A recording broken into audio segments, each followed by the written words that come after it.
நண்பர்களுக்கு வணக்கம். நான் உங்கள் அன்பு. இன்னையோட நம்ம மக்காச்சோளம் போட்டு 117 நாள் ஆகுதுங்க. மக்காச்சோளம் எந்தளவுக்கு முத்திருக்கு அப்படிங்கிறத நீங்களே பார்த்தா உங்களுக்கு தெரியும். கருதுகள் எல்லாமே நல்லா முத்திருச்சு. கிளிகளும் திங்கிறது குறைஞ்சி போச்சு, மற்ற குருவிகளும் திங்கிறது கொஞ்சம் குறைஞ்சி போச்சு. இந்த புறாக்கள் தொந்தரவு ஆரம்பிக்கும். அணில்களோட தொந்தரவு 1-2 இருக்கத்தான் செய்யுது, வேறு வழி இல்லை.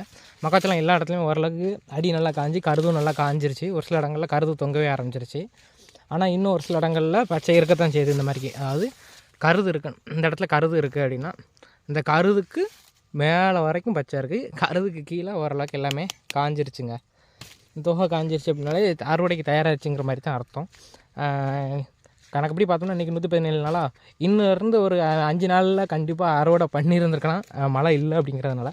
ஆனால் மழை நல்லா பேஞ்சுன்னு வாய்க்கால் பூரா என்னமோ ஓடையில் மண் கிடந்த மாதிரிக்கு கிடக்குது பார்த்தீங்களா.